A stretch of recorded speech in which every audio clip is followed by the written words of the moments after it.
आज बात करते हैं कंप्यूटर की दुनिया के एक ऐसे हिस्से की जो सच कहूं तो अक्सर सुर्खियों से दूर ही रहता है। देखिए, जब भी कोई अपना ड्रीम पीसी बनाने की सोचता है ना, तो सारा ध्यान प्रोसेसर, ग्राफिक्स कार्ड इन सब पर चला जाता है। लेकिन उस बड़े से घर का क्या, जिसमें सारे कीमती पुर्जे रहने वाले हैं? जी हाँ, आज हम बात करेंगे फुल टॉवर पीसी केस की। इसे ना बिल्कुल आसान तरीके से समझते हैं। हर कंप्यूटर को एक घर की जरूरत होती है, एक सुरक्षित जगह जहां उसका दिमाग मतलब प्रोसेसर, दिल यानी पावर सप्लाई और नसें मतलब सारी केबल्स सब कुछ एक साथ मिलकर ठीक से काम कर सके। और बस यही घर है एक पीसी केस। मगर असली सवाल तो ये है कि ये घर कितना बड़ा होना चाहिए। क्या एक छोटे मोटे अपार्टमेंट से काम चल जाएगा या फिर एक बड़े फैले हुए बंगले की जरूरत पड़ेगी? और यही सवाल हमें आज के टॉपिक के बिल्कुल सेंटर में ले जाता है, साइज और उसका मकसद। अच्छा, तो इससे पहले कि हम फुल टॉवर की इस बड़ी सी दुनिया में कदम रखें, ये जरूरी है कि हम इसकी बिल्कुल बेसिक नींव को समझ लें। आखिर ये केस होता क्या है? टेक्निकल भाषा में इसे चैसीज कहते हैं। ये असल में ना कंप्यूटर का एक तरह से कंकाल है, एक मजबूत ढांचा जो मदरबोर्ड, ग्राफिक्स कार्ड और स्टोरेज ड्राइव जैसी नाजुक चीज़ों को धूल मिट्टी से, नमी से और बाहरी दुनिया के झटकों से बचा कर रखता है। तो अब जब नींव पक्की हो गई है, तो चलिए आज के मेन स्टार से मिलते हैं। बात करते हैं कि आखिर ये फुल टावर केस है क्या भला। देखिए, सीधे सीधे शब्दों में कहें तो फुल टावर आम यूजर्स के लिए बाजार में मौजूद सबसे बड़ा पीसी केस है। ये उन लोगों के लिए बना है जो कोई समझौता नहीं करना चाहते हैं, जिन्हें चाहिए बेहिसाब जगह, हर तरह के कंपोनेंट लगाने की पूरी आज़ादी और अपने पीसी को अपने मन मुताबिक ढालने की पूरी छूट। इसको बेहतर तरीके से समझने के लिए इसकी तुलना सबसे पॉपुलर केस से करते हैं, यानी मिड टावर से। अब जरा यहां देखिए, हर मामले में फुल टावर आगे है। जहां मिड टावर में एक स्टैंडर्ड जगह मिलती है, वहीं फुल टावर में वो जगह विशाल हो जाती है। चीजें बढ़ाने की गुंजाइश भी इसमें मैक्सिमम है। और हाँ, ये भी सच है कि इसी वजह से ये थोड़ा ज्यादा जटिल और ज्यादा महंगा भी होता है।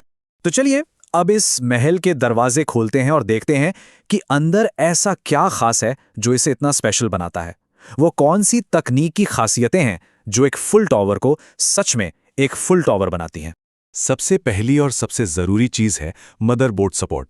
देखिए, मदरबोर्ड जो है ना, वो कंप्यूटर का नर्व सेंटर होता है, जहां सारे कंपोनेंट्स आकर एक दूसरे से जुड़ते हैं। और मदरबोर्ड का साइज ही ये तय करता है कि उसे कितने बड़े घर की ज़रूरत पड़ेगी। फुल टावर की सबसे बड़ी ताकत है इसकी फ्लेक्सिबिलिटी। ये छोटे मिनी ATX से लेकर स्टैंडर्ड ATX तक हर साइज के मदरबोर्ड को आराम से संभाल सकता है। लेकिन इसका असली जलवा तो तब सामने आता है जब बात होती है eATX जैसे बड़े बड़े हाई एंड मदरबोर्ड्स की, जिन्हें बहुत ज्यादा जगह और खास अटेंशन की जरूरत होती है। अगला पॉइंट है कूलिंग, यानी कंप्यूटर को ठंडा रखने की काबिलियत। जब एक हाई परफॉर्मेंस पीसी अपनी पूरी ताकत से काम करता है ना, तो वो एक भट्टी की तरह गर्मी पैदा करता है। और अगर ये गर्मी बाहर न निकले तो समझ लीजिए परफॉर्मेंस का गला ही घुट जाएगा।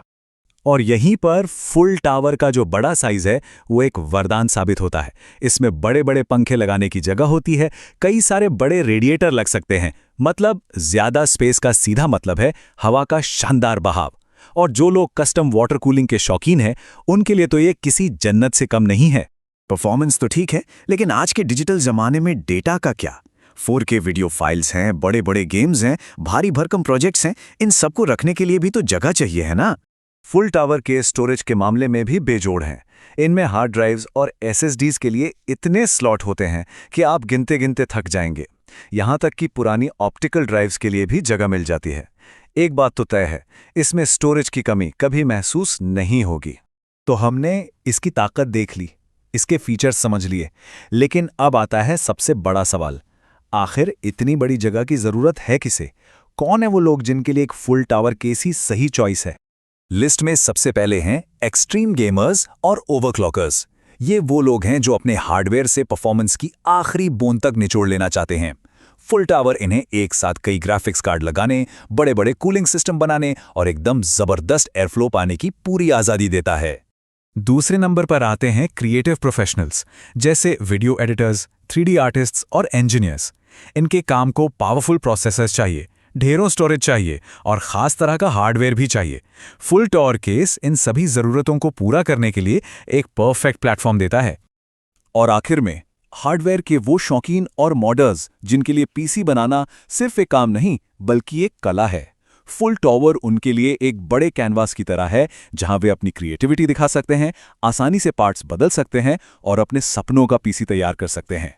तो हमने इसके फायदे देखे और ये भी जाना कि ये किसके लिए बना है। चलिए अब सारी जानकारी को एक साथ रखकर सोचते हैं कि क्या फुल टॉवर वाकई में सभी के लिए एक सही विकल्प है। ये स्लाइड एक तरह से पूरी कहानी बयां कर देती है। एक तरफ है बेमिसाल कंपोनेंट सपोर्ट, जबरदस्त कूलिंग और भविष्य के लिए अपार संभावनाएं, तो दूसरी तरफ है इसका भारी भरकम साइज, ज्यादा वजन और ऊंची कीमत। और सच तो ये है कि ज्यादातर लोगों के लिए शायद ये जरूरत से ज्यादा हो सकता है। फुल टावर को चुनने के पीछे की जो सोच है वो इस कहावत में छुपी है। ये सिर्फ एक केस नहीं बल्कि भविष्य के लिए एक निवेश है। ये इस बात की गारंटी है कि जब भी सिस्टम को बढ़ाने की जरूरत महसूस होगी तो जगह की कमी कभी आड़े नहीं आएगी। तो अंत में फैसला इस एक सवाल पर आके टिकता है, क्या आने वाला प्रोजेक्ट, चाहे वो गेमिंग हो, काम हो या कोई जुनून, वो आज की सोच से बड़ा होने की क्षमता रखता है? अगर जवाब हाँ है तो शायद एक फुल टॉवर केस सिर्फ एक बड़ा बॉक्स नहीं बल्कि असीम संभावनाओं का एक खुला दरवाजा है। तो चलिए आज बात करते हैं पीसी केस की दुनिया के सबसे बड़े खिलाड़ी के बारे में, मिड टावर। ये वो चीज है जो दुनिया भर में ज्यादातर कस्टम पीसी बिल्ड्स की बुनियाद होती है। लेकिन शुरू करने से पहले एक सवाल, एक पीसी के लिए एक परफेक्ट घर कैसा होना चाहिए? अब ये सवाल इसलिए जरूरी है क्योंकि एक केस सिर्फ एक डब्बा नहीं है। नहीं, ये एक पूरा इकोसिस्टम है जो हमारे कीमती कंपोनेंट्स को बचाता है और उन्हें अपना बेस्ट परफॉर्म करने में मदद करता है। इसे ऐसे समझिए, पीसी कैबिनेट या केस कंप्यूटर के सारे कंपोनेंट्स के लिए एक आर्किटेक्चरल फाउंडेशन जैसा है। ये उनका घर है, उनका सुरक्षा कवच है। ये उन्हें सेफ्टी देता है, कूलिंग देता है और सब कुछ ऑर्गेनाइज्ड रखता है, बिल्कुल एक अच्छे खासे डिजाइन किए गए घर की तरह। ठीक है, तो सबसे पहले बात करते हैं आकार की। ये समझने के लिए कि मिड टावर आखिर कहाँ फिट बैठता है, हमें इसे एक बड़े स्पेक्ट्रम पर देखना होगा। देखिए, पीसी केस के 3 मेन साइज होते हैं। एक तरफ है हमारे पास बड़े बड़े फुल टावर्स जो सबसे बड़े मदरबोर्ड्स और कस्टम कूलिंग के लिए बने हैं, मतलब एकदम एक्सट्रीम परफॉर्मेंस के लिए। दूसरी तरफ हमारे पास है छोटे और कॉम्पैक्ट मिनी आईटीएक्स केस, और इन दोनों के ठीक बीच में आता है मिड टावर जो एक बिल्कुल बैलेंस्ड अप्रोच देता है। अब ये ग्राफ देखिए, ये कहानी को और भी साफ कर देता है। ये असल में दिखाता है कि मिड टावर इतना पॉपुलर क्यों है।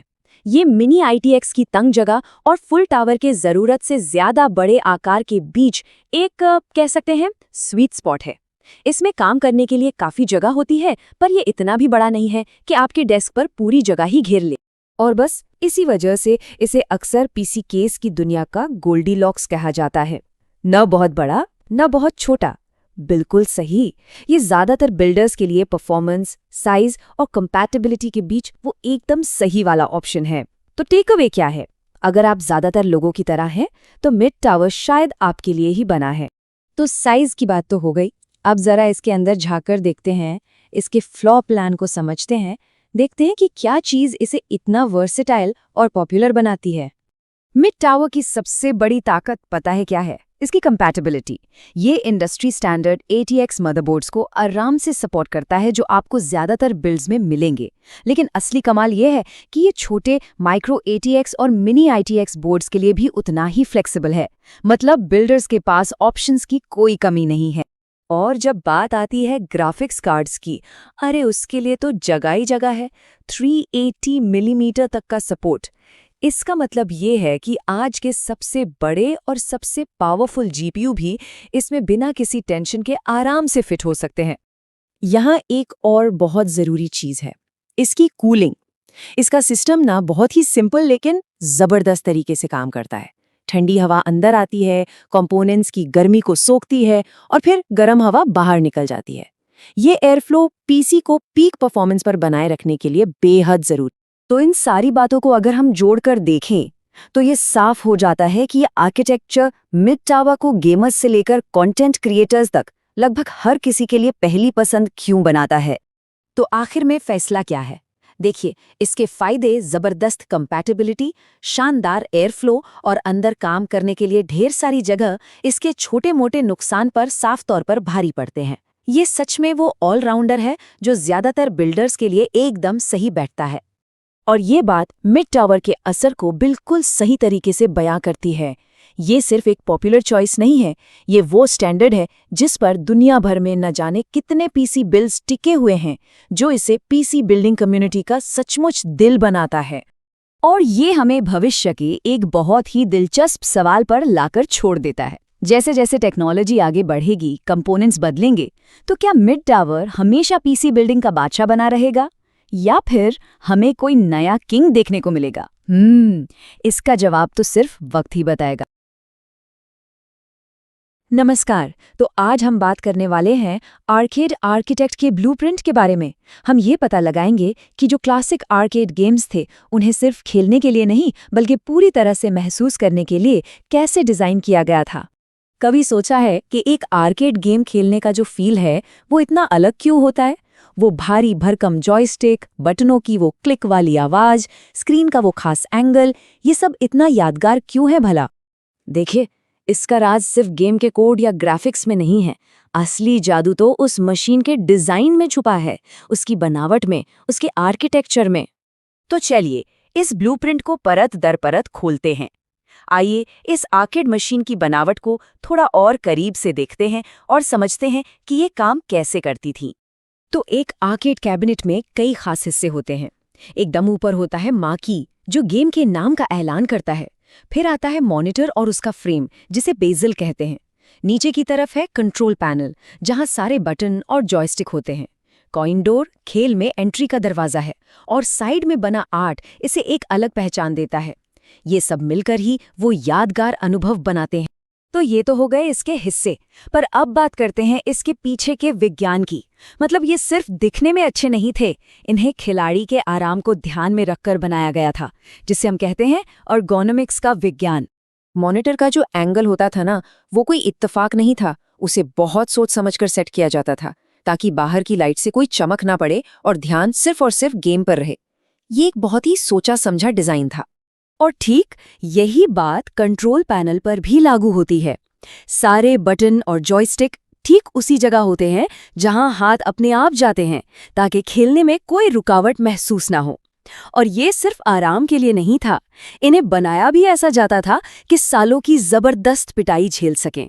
तो ये पूरा डिजाइन ना एक सिलसिला बनाता है। सबसे पहला काम, दूर से ही किसी का ध्यान खींचना, फिर पैसे डालने को आसान बनाना, उसके बाद कंट्रोल इतने आसान हो कि कोई भी खेल सके, और आखिर में इतना मजबूत हो कि बार बार खेलने पर भी खराब ना हो। तो अब तक हमने विज्ञान की बात की, लेकिन आर्केड कैबिनेट सिर्फ एक मशीन नहीं थी, वो एक कला भी थी। तो चलिए अब बात करते हैं आकर्षण की कला के बारे में, कि कैसे ये मशीनें हमें अपनी तरफ खींचती थीं। कैबिनेट के सबसे ऊपर जो वो चमकती हुई पट्टी होती थी ना, मार्की, वो सिर्फ गेम का नाम नहीं बताती थी, वो एक वादा थी, एक एडवेंचर का वादा, एक अलग ही दुनिया में ले जाने का वादा। उसके चटक रंग और एक्शन से भरपूर तस्वीरें सीधे उस जमाने के युवाओं के दिलो दिमाग पर छा जाने के लिए डिजाइन की गई थी। इस बारे में द आर्केड आर्किटेक्ट्स ब्लूप्रिंट में एक बहुत अच्छी बात लिखी है। माँ की एक मूवी पोस्टर की तरह है, इसे एक नज़र में ही पूरे अनुभव को बेचना होता है। बिल्कुल सही बात है। और जो साइड में आर्ट बनी होती थी, वो सिर्फ सजावट के लिए नहीं थी, वो कहानी को स्क्रीन के बाहर लाती थी। उस लकड़ी के बक्से को एक जीती जागती दुनिया और एक अलग पहचान देती थी। यही चीज उसे बाकी मशीनों से अलग करती थी। यहाँ तक कि वो जो कॉइन डालने वाली जगह थी, उसकी भी दोहरी भूमिका थी। एक तो जाहिर है पैसे जमा करना, पर दूसरा सिक्के डालने की वो जो खन की आवाज आती थी ना, वो खेल शुरू होने का एक एहसास था, एक रिचुअल जैसा था। तो हमने विज्ञान और कला दोनों को अलग अलग देखा। अब देखते हैं कि ये दोनों मिलकर कैसे एक ऐसा डिजाइन बनाते थे जहां हर एक चीज का कोई न कोई मतलब था। ये टेबल हमारे पूरे विश्लेषण का सार है। देखिए, मार्की गेम की पहचान भी कराता है और एक एडवेंचर का वादा भी करता है। कंट्रोल पैनल खेलने में मदद करता है, पर साथ ही एक मजेदार फीडबैक भी देता है। साइड आर्ट लकड़ी को बचाता है और खेल की दुनिया भी बनाता है। और मॉनिटर का बेजल एक्शन को फ्रेम करने के साथ साथ गेम में डूबने का एहसास भी गहरा करता है। मतलब हर चीज का एक दोहरा मकसद था। तो कुल मिलाकर बात यह है कि आर्केड कैबिनेट का डिजाइन बहुत सोचा समझा होता था। कुछ भी यूं ही नहीं था। हर एक चीज का, हर एक टुकड़े का एक मकसद था। और आखिर में सोर्स से ये एक लाइन सब कुछ बयां कर देती है। कैबिनेट खेल का पहला लेवल है। मतलब गेम तो स्क्रीन चालू होने से बहुत पहले ही शुरू हो जाता था, ठीक उसी पल जब उस मशीन पर नजर पड़ती थी। और ये हमें एक बहुत बड़े सवाल पे लाके छोड़ देता है। आज की इस मिनिमलिस्ट दुनिया में, जहां सब कुछ बस एक चिकनी स्क्रीन के पीछे है, क्या हमने वो फिजिकल, वो छूने वाला कनेक्शन कहीं खो दिया है जो ये कमाल की मशीनें हमें देती थी? इस पर सोचना तो बनता है। कभी ऐसा लगा है कि आपकी डेस्क वो आपके खिलाफ काम कर रही है? अगर हाँ, तो आज हम देखेंगे कि कैसे एक छोटा सा बदलाव, जैसे कि एक डेस्कटॉप कैबिनेट, आपकी काम करने की जगह को, मतलब पूरे माहौल को ही बदल सकता है। जरूरी कागज ढूंढने में घंटों लग जाते हैं, या फिर बिखरी हुई टेबल देखकर काम शुरू करने का मन ही नहीं करता? अगर इन सवालों का जवाब हाँ है, तो आप बिल्कुल सही जगह पर हैं। तो आज हम क्या क्या करने वाले हैं? पहले तो डेस्क पर फैले उस रायते की जड़ को समझेंगे। फिर जानेंगे कि ये डेस्कटॉप कैबिनेट आखिर है क्या भला।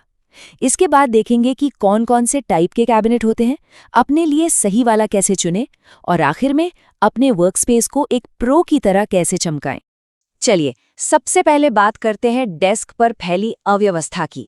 देखिए, ये सिर्फ देखने में बुरा नहीं लगता, इसके कुछ छुपे हुए और कहूं तो काफी गंभीर नुकसान भी हैं। ये सब बहुत जाना पहचाना सा लगता है ना?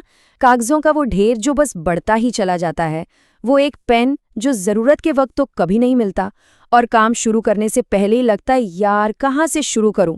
ये सब बिखरी हुई डेस्क के आम लक्षण हैं। और ये सिर्फ एक एहसास नहीं है, इसके पीछे सॉलिड वजहें हैं।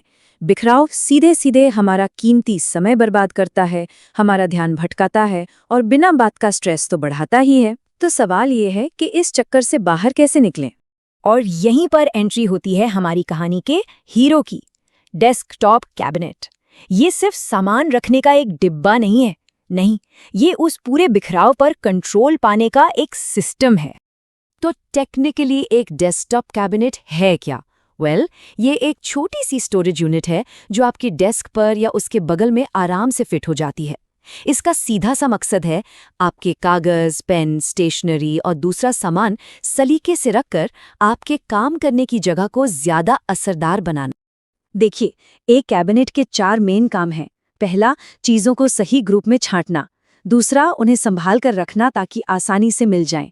तीसरा, जो जरूरी या प्राइवेट कागजात हैं उन्हें सेफ रखना। और चौथा और सबसे जरूरी, आपके काम करने के तरीके को स्मूथ बनाना।